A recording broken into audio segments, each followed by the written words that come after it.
المنار المنار المنار المنار المنار المنار المنار المنار اے امین علم و فن، اے حکمتوں کے انجمن، تجھ پہ نازاں ہے چمن، تجھ پہ نازاں ہے چمن۔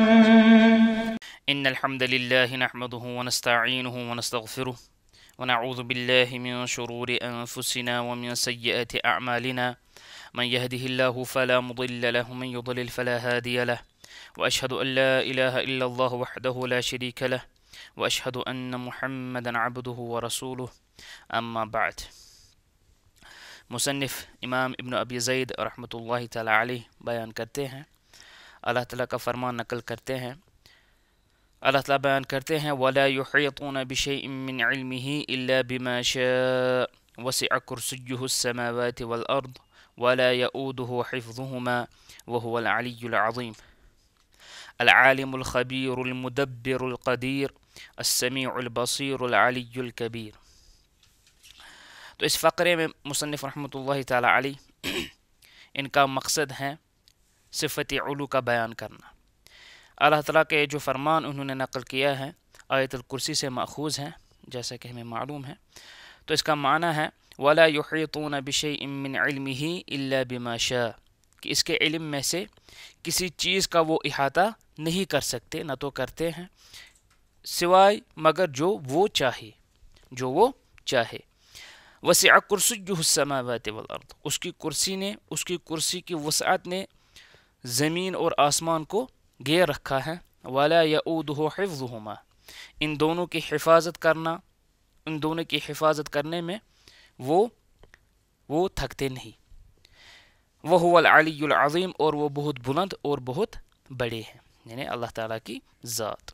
تو یہاں اس فقرے میں مصنف رحمۃ اللہ تعالی علیہ صفت علو کا اس بات کرنا چاہتے ہیں۔ صفت علو یعنی اللہ تعالیٰ کا بہت بلند ہونا۔ صفت علو کا مطلب ہے اللہ تعالیٰ کا بہت بلند ہونا، آسمانوں پر عرش پر مستوی ہونا، اور اپنی مخلوق سے دور ہونا، اس کا مطلب ہے علو۔ تو ہم لفظ علوی استعمال کریں گے۔ تو اس صفت پر ایمان لانا واجب ہے، لازم ہے، کیونکہ اس کے ادلہ بہت زیادہ ہیں، عقلی بھی، فطرت میں بھی، اور نقلی یعنی جو نصوص میں وارد ہوئے ہیں، ان کی ان گنت ادلہ اس کے بارے میں وارد ہوئی ہیں۔ بلکہ ہم دیکھتے ہیں کہ کوئی بھی انسان، اس کا کوئی بھی دین ہو، چاہے یہودی ہو، ہندو ہو، کوئی بھی ہو، ہم دیکھتے ہیں کہ جب اس پر کوئی مصیبت عام پڑتی ہے یا اسے کوئی خوشی ملتی ہے تو وہ بھی اوپر کی طرف دیکھتا ہے، حالانکہ وہ کس کی عبادت کرتا ہے؟ بتوں کی عبادت کرتا ہے۔ عیسائی ہوتے ہیں، وہ عیسیٰ علیہ السلام کی عبادت، ان کا اسٹیچو بنا کر ان کی عبادت کرتے ہیں وغیرہ، لیکن وہ بھی کیا آسمان کی طرف دیکھتے ہیں، کیونکہ اللہ تعالیٰ نے اس کو فطرت میں ہی رکھا ہے۔ انسان کی فطرت میں ہی ہے کہ اللہ تعالیٰ کہاں ہے؟ اللہ تعالیٰ بہت بلند اوپر ہے۔ یہ بھی ہم دیکھتے ہیں کہ فرعون جو تھا، فرعون بہت بڑا دشمن تھا، موسیٰ علیہ السلام کا بہت بڑا دشمن تھا۔ موسیٰ علیہ السلام اسی کے وقت میں مبعوث کیے گئے، تو اتنا بڑا دشمن ہو کے بھی وہ دیکھے اللہ تعالیٰ نے ان کے بارے میں کیا بیان کیا، وقال فرعون یا حامان ابن لی صرحا لعلی ابلغ الاسباب۔ تو فرعون نے استہزاء کے انداز میں کہا، فرعون نے حامان سے کہا کہ ابن لی صرحا، میرے لیے ایک بلند عمارت تعمیر کرو، بالا خانہ، یا آج کے دور میں ہم کہہ سکتے ہیں سکائی اسکریپر، بہت بلند عمارت میرے لیے تعمیر کرو، لعلی ابلغ الاسباب، شاید کہ میں راستہ یا دروازوں تک پہنچ جاؤں، اسباب السماوات، آسمان کے راستے، آسمان کے دروازے، فاطلع الی الہ موسیٰ، تاکہ میں موسیٰ علیہ السلام کے معبود کو جانک سکوں، وانی لاظنہ کاذبا، میں اسے یعنی موسیٰ علیہ السلام کو میں والعیاذ باللہ جھوٹا سمجھتا ہوں۔ یعنی اب دیکھیں اس سے کیا معلوم ہوتا ہے، اس سے یہ معلوم ہوتا ہے کہ موسیٰ علیہ السلام جس معبود کی طرف وہ دعوت دیتے وہ یہ بھی کہتے کہ وہ معبود کہاں ہے؟ وہ معبود اوپر ہے، آسمانوں میں ہے، بلند ہے۔ اور فرعون کا بھی یہ اس کا خیال تھا کہ اگر معبود حقیقی ہوگا، اگر کوئی معبود ہے تو وہ کہاں ہوگا؟ تو وہ اوپر ہی ہوگا۔ شیخ طریف حفظہ اللہ بیان کرتے ہیں وقد تواترت نصوص الوحیین عددا بالتدلیل علی ذلك، کہتے ہیں کہ وحیین میں یعنی قرآن و حدیث میں تواتراً اس کے متعلق ادلہ وارد ہوئی ہیں، سواء بذکر اسماء اللہ، یا تو اللہ تعالیٰ کے اسماء وارد ہوئے ہیں جو اسماء کس پر دلالت کرتے ہیں کہ اللہ تعالیٰ بہت بلند ہے، مثلا العلی، الاعلی والمتعال، اس کا مطلب ہے اللہ تعالیٰ بہت بلند ہے۔ او ذکر بعض صفاته الدالة على علوه، یا ایسے صفات وارد ہوئی ہیں قرآن و حدیث میں جو کس پر دلالت کرتے ہیں؟ جو صفت علو پر دلالت کرتے ہیں، مثلا کل استوا، اللہ تعالیٰ کا عرش پر مستوی ہونا، یہ کس پر دلالت کرتا ہے؟ یہ صفت کس پر دلالت کرتا ہے؟ صفت علو پر۔ والنزول، اللہ تعالیٰ کا نازل ہونا، جس طرح ہم نے اس سے پہلے بھی حدیث سنی کہ اللہ تعالیٰ ہر رات آسمانی دنیا پر نزول فرماتے ہیں، تو نزول کہاں سے ہوتا ہے؟ اوپر سے۔ وارتفاع الاعمال علیہ یا وارتفاع الاعمال الیہ، اسی طرح بندوں کے جو اعمال ہیں ان کا اوپر جانا، یہ بھی صفت علو پر دلالت کرتا ہے۔ وذکر عرشہ وکرسیہ وحملۃ العرش ونزول الوحی منہ وعودتہ الیہ، اسی طرح عرش اور کرسی کا ذکر قرآن و حدیث میں وارد ہوا ہے، اسی طرح عرش کو اٹھانے والے جو فرشتے ہیں، اسی طرح وحی کا نازل ہونا، اسی طرح ہم دیکھتے ہیں حدیث میں آیا ہے کہ قرآن واپس جب قرب قیامت ہوگا تو قرآن واپس اوپر جائے گا۔ تو ہم دیکھتے ہیں کہ یہ صفات بھی کس پر دلالت کرتی ہیں؟ یہ بھی صفت علو پر دلالت کرتی ہیں۔ ونزول الملائکۃ وعروجها، اسی طرح فرشتوں کا اترنا اور ان کا واپس اوپر جانا۔ وتجلیہ سبحانہ، اللہ تعالیٰ کا تجلی ہوں، جس طرح پہاڑ پر تجلی اللہ تعالیٰ نے فرما دی موسیٰ علیہ السلام کے دور میں وغیرہ۔ واطلاعہ علی عبادہ، اسی طرح بندوں کو جھانکنا۔ وانزال الامر والعقوبات، احکام کا یعنی اللہ تعالیٰ کے جو اوامر ہے، جو حکم ہے، اور اسی طرح عذاب کا نازل ہونا۔ والمعراج بالارواح وبالنبی، اسی طرح معراج جو رسول اللہ علیہ السلام نے کیا۔ ورفع عیسیٰ ونزولہ، عیسیٰ علیہ السلام کا نزول ہونا اور ان کا اٹھ جانا، قرآن میں کیا کہا گیا؟ اللہ تعالیٰ کو اٹھایا اور وہ پھر نازل ہوں گے، یہ بھی کیا دلالت کرتا ہے؟ صفت علو پر۔ وغیر ذلك مما يدل صراحة على علو اللہ تعالی علی خلقہ، یا اسی طرح جو صفات وارد ہوئے ہیں جو صراحتاً دلالت کرتے ہیں کہ اللہ تعالیٰ کیا ہے؟ اللہ تعالیٰ بلند ہے، اپنی مخلوق سے دور بلند ہے، بہت بلند ہے۔ پھر کہتے ہیں وَلَوْ أَرَادَ أَحَدٌ أَن يَتَتَبَّعَ أَدِلَّةَ الْعُلُوِّ مِنَ الْوَحْيَيْنِ تَصْرِيحًا أَوْ تَضْمِينًا لَمَا وَسِعَهُ ذَلِكَ، کہتے ہیں اگر کوئی شخص یہ ارادہ کرے کہ وہ قرآن و حدیث کے تمام ادلہ جو صفت علو پر دلالت کرتے ہیں، اگر وہ تمام ادلہ جمع کرے، چاہے وہ ادلہ صراحتاً صفت علو پر دلالت کرتے ہو یا غیر صراحتاً ضمنی طور پر دلالت کرتے ہوں، تو اس کے بس کی بات نہیں ہے۔ وَلَوْ فَعَلَ ثُمَّ أَعَادَ، اگر اس نے ایسا کیا پھر اس نے واپس رجوع کیا، وہ دیکھے کہ کیا میں نے سارے ادلہ جمع کی کہ نہیں، لَوَجَدَ أَنَّ الَّذِي فَاتَهُ فَوْقَ مَا جَمَعَ، تو وہ یہ جانے گا، اگر پھر ادلہ جمع کرنے کے بعد پھر واپس وہ دیکھے گا کہ آیا میں نے تمام ادلہ جمع کی یا نہیں، تو وہ پائے گا کہ جو اس سے چھوٹا وہ اس سے بھی زیادہ ہے جو اس نے جمع کیا۔ یعنی یہ بیان کرنا چاہتے ہیں کہ اس کی ادلہ بہت زیادہ ہے، انسان کے بس کی بات نہیں کہ ہر دلیل کو وہ ایک ساتھ جمع کر سکے۔ تو قرآن میں ہم دیکھتے ہیں کہ صفت علو کا ثبوت ہوا ہے، اللہ تعالیٰ نے اپنے لیے صفت علو کو ثابت کیا ہے۔ تو اس میں ہم دیکھتے ہیں ذات، ایک تو اللہ تعالیٰ کی ذات وہ صفت علو سے متصف ہے کہ اللہ تعالیٰ ذات کے اعتبار سے کہاں ہے؟ اوپر ہیں، بلند ہے۔ اسی طرح غالب، اللہ تعالیٰ کا غالب ہونا، اسی طرح اللہ تعالیٰ کی قدر، یا اسی طرح اللہ تعالیٰ کی صفات، ان کے متعلق ہم دیکھتے ہیں قرآن و حدیث میں آیا ہے کہ وہ تمام بلند ہیں. اللہ تعالیٰ ذات کے اعتبار سے بھی بلند ہے, ان کی صفات بھی بلند ہے, اللہ تعالیٰ غالب بھی ہیں, غلبے کے اعتبار سے وہ بلند ہے وغیرہ. مثلا قرآن کا اللہ تعالیٰ کا بیان ہے وَهُوَ الْقَاهِرُ فَوْقَ عِبَادِهِ, وَهُوَ الْقَاهِرُ فَوْقَ عِبَادِهِ, اللہ تعالیٰ قاہر یعنی غالب ہے, فوق عبادی اپنے بندوں کے اوپر ہے. فوق کا مطلب کیا ہوتا ہے؟ اوپر ہونا. اسی طرح ایک اور جگہ فرمایا یخافون ربہم, مؤمنین کی صفت ہے کہ وہ اپنے رب سے ڈرتے ہیں, من فوقہم, جو ان کے اوپر ہے. تو اس سے بھی کیا معلوم ہوتا ہے کہ اللہ تعالیٰ ذات کے اعتبار سے اوپر ہیں. تو یہ ایسا معاملہ ہے, ایسا مسئلہ ہے جس میں صحابہ تابعین اتباع تابعین میں کسی قسم کا اختلاف نہیں پایا جاتا. نہ تو یہ مسئلہ ان کے زیر بحث ہی رہا, کیونکہ اس کا ثبوت ہم صراحتاً دیکھتے ہیں, بہت واضح ہے قرآن و حدیث میں کہ اللہ تعالیٰ صفت علو سے متصف ہے. اسی طرح اس پر کئی علماء نے اس پر اجماع بھی نقل کیا ہے, مثلا امام اوزاعی, قتیبہ بن سعید وغیرہ. ان کے علاوہ بھی بہت سارے علماء اسلاف ہیں جنہوں نے اس پر امت کا اجماع نقل کیا ہے.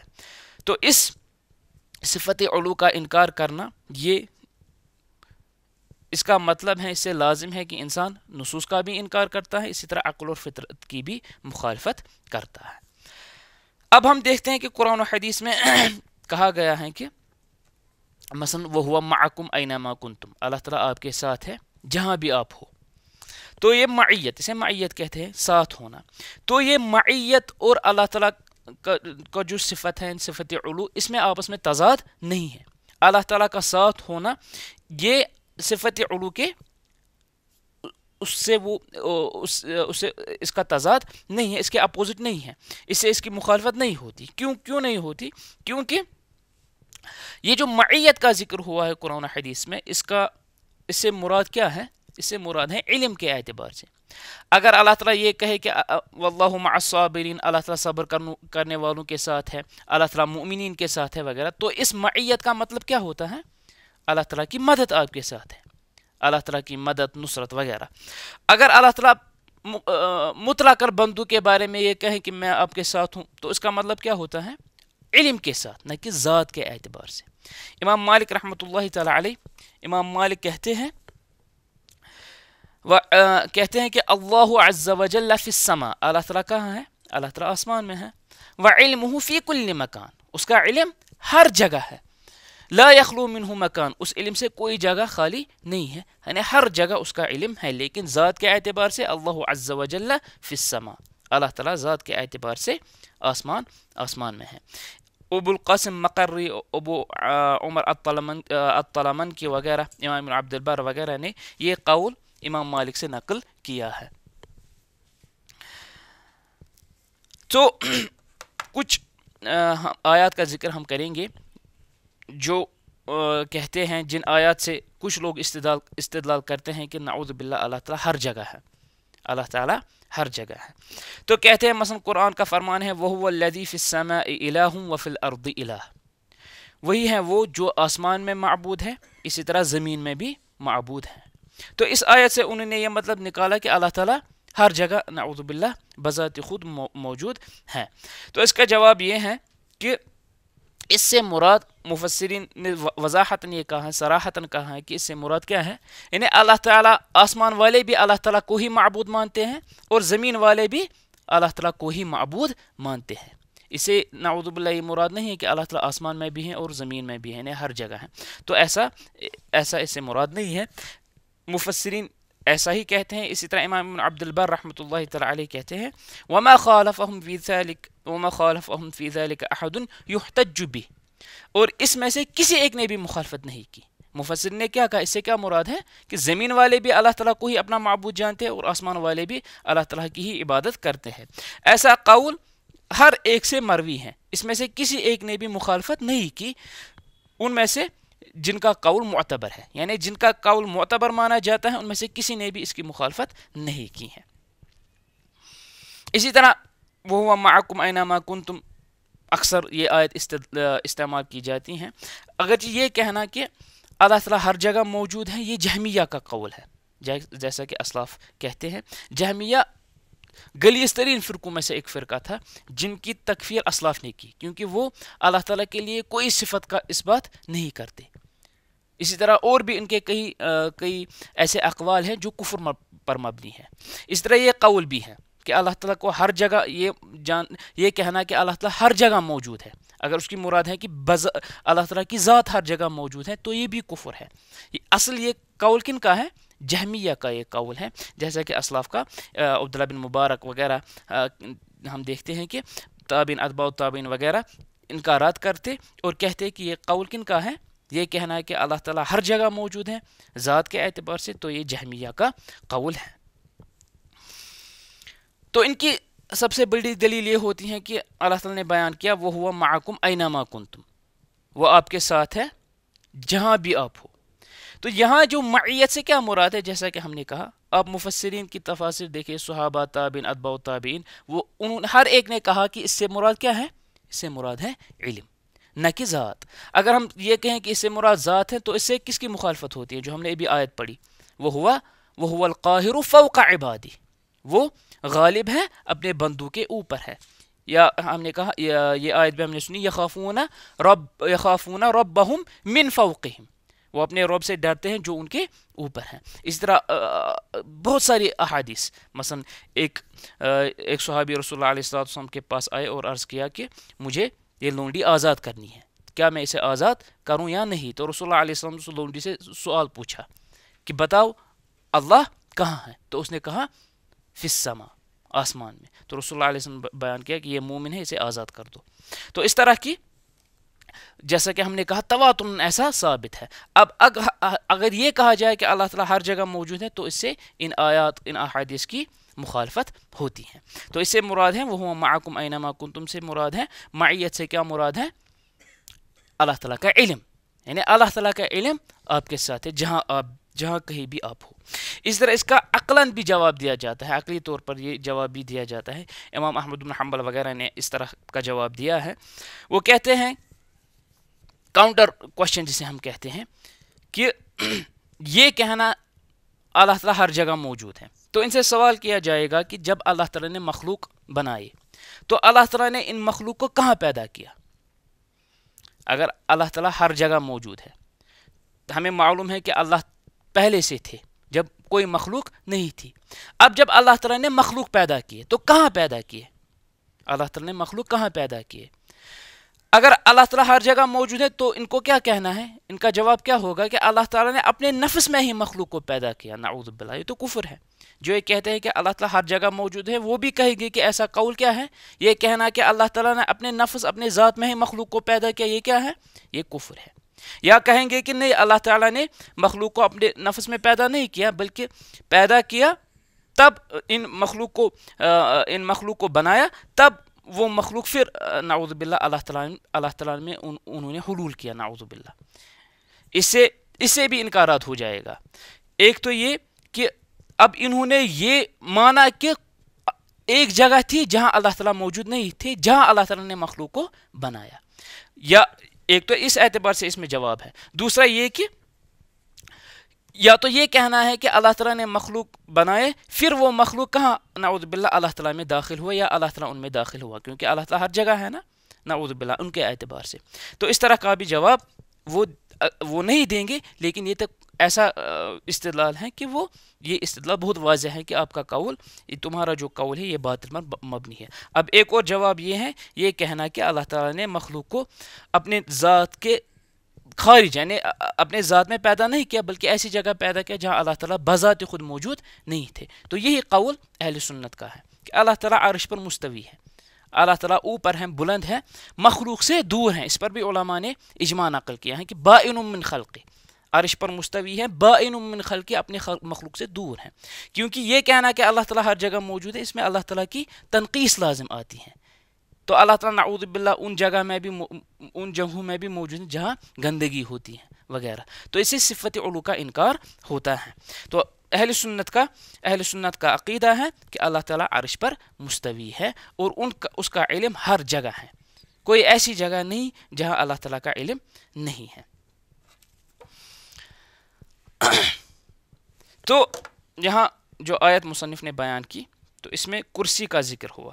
وسع کرسیہ السماوات والارض کہ اللہ تعالیٰ کی کرسی کی وسعت نے زمین و آسمان کو گھیر رکھا ہے. یہ جو کرسی ہے اس کے متعلق عبداللہ بن عباس رضی اللہ تعالی عنہما ان سے صحیح سندن ثابت ہیں. وہ کہتے ہیں کہ الکرسی موضع القدمین، کرسی اللہ تعالیٰ کے قدموں کی جگہ میں ہے. اللہ تعالیٰ کے پاؤں ہیں، چونکہ قرآن و حدیث سے ثابت ہیں کہ اللہ تعالیٰ کے قدم ہیں.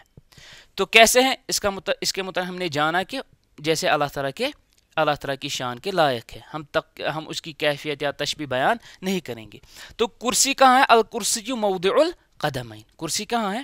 اللہ تعالیٰ کے یہ قدم کی جگہ ہے، اللہ تعالیٰ کے قدم کی جگہ ہے. والعرش لا يقدر احد قدرہ، اور عرش ایک ایسی مخلوق ہے کہ جس کا خیال بھی ایک انسان نہیں کر سکتا کہ اس کی وسعت وغیرہ کیا ہے. یہ جو امام عبداللہ بن عباس رضی اللہ عنہما کا قول ہے یہ ابو موسیٰ اشعری سے بھی ثابت ہے. العرش میں اسے امام الدارقطنی غالباً ان کی کتاب ہے اس میں یہ نقل ہوا ہے. اسی طرح ابن جریر طبری، امام دارقطنی وغیرہ نے یہ قول نقل کیا ہے کہ الکرسی العرش. ابن ابی شیبہ رحمۃ اللہ تعالی علیہ کی کتاب ہے العرش، رسالہ ہے، اس میں انہوں نے اسلاف کے اقوال بیان کیے ہیں. تو عبداللہ بن عباس کا قول بھی العرش میں ہے، ابن ابی شیبہ کی جو کتاب ہے. اسی طرح ابو موسیٰ اشعری کا بھی قول اس میں ہے. بلکہ ان سے بھی عرش کے بغیر بھی بہت سارے کتب میں علماء نے اسے نقل کیا ہے. امام ابن خزیمہ اپنی سند کے ساتھ، امام دارمی، امام بیہقی وغیرہ. اسی طرح یہ جو ابو موسیٰ اشعری کا قول ہے یہ امام ابن جریر الطبری، اس طرح امام دارقطنی وغیرہ نے بھی اسے نقل کیا ہے کہ الکرسی موضع القدمین. عبداللہ بن مسعود رضی اللہ تعالی عنہ ان سے مروی ہے، وہ بیان کرتے ہیں، ان کا اپنا قول ہے. وہ کہتے ہیں ما بین کل سماء الی اخری مسیرۃ 500 عام، ہر دو آسمانوں کے درمیان کا فاصلہ کتنا ہے؟ 500 سال کا فاصلہ. 500 سال میں انسان کتنا سفر کرے گا؟ اتنا فاصلہ ایک آسمان اور دوسرے آسمان کے درمیان ہے. وما بین السماء والارض مسیرۃ 500 عام، آسمان اور زمین کے درمیان کا فاصلہ کیا ہے؟ 500 سال کا فاصلہ. وما بین السماء السابعۃ الی الکرسی مسیرۃ 500 عام، اسی طرح ساتواں آسمان جو ہے، ساتویں آسمان اور کرسی کے درمیان کا فاصلہ کیا ہے؟ 500 سال کا فاصلہ. وما بین الکرسی الی الماء مسیرۃ 500 عام، کرسی اور پانی کے درمیان کا فاصلہ کیا ہے؟ 500 سال کا فاصلہ. والعرش علی الماء، پھر اس پانی پر عرش ہے. کرسی کے اوپر کیا ہے؟ پانی کے اوپر عرش ہے. واللہ علی العرش، اللہ تعالی عرش پر ہے. ویعلم اعمالکم، لیکن آپ کے اعمال جانتا ہے، جو بھی آپ کرتے ہیں اللہ تعالیٰ کو اس کا علم ہوتا ہے. تو اس سے ایک یہ عبداللہ بن مسعود کا یہ جو قول ہے رضی اللہ عنہ کئی ساری کتب میں وارد ہوا ہے. یہ قول میں نے امام ابن خزیمہ کی کتاب التوحید کے نام سے ایک کتاب ہے اس میں سے اس کو نقل کیا ہے. تو اس سے بھی ایک تو کرسی کا ثبوت ملتا ہے، اسی طرح یہ بھی معلوم ہوتا ہے کہ فاصلہ کتنا ہے زمین و آسمان کے درمیان. پھر آسمانوں کا آپس میں درمیان کتنا فاصلہ ہے، آسمان و کرسی کے درمیان کتنا فاصلہ ہے، پھر کرسی اور عرش کے درمیان کتنا فاصلہ ہے. ایک تو اس سے اللہ تعالیٰ کی عظمت معلوم ہوتی ہے، اسی طرح صفت علو کا بھی اس بات ہوتا ہے، اسی طرح کرسی کا بھی اس میں اس بات ہوتا ہے. تو بعض کہتے ہیں کہ کرسی سے مراد، بعض نے کہا علم وغیرہ، تو وہ روایات صحیح نہیں ہے. یہ روایات صحیح ترین روایات ہیں جس میں آتا ہے کہ کرسی سے کرسی مراد ہے جو اللہ تعالیٰ کے قدموں کے پاس ہے، قدموں کی جگہ پر ہے. تو اس کا ہم اس بات کرتے ہیں اور علماء اسلاف وغیرہ نے بھی اس کا اس بات کیا ہے. کرسی سے مراد کرسی ہے، صحیح سندن ایسا اسلاف سے مروی ہوا ہے. تو آج بس اسی پر اکتفا کرتے ہیں. واللہ تعالی عالم، صلی اللہ علی نبینا محمد وعلی آلہ وصحبہ اجمعین. المنار المنار المنار المنار المنار المنار المنار المنار. اے امین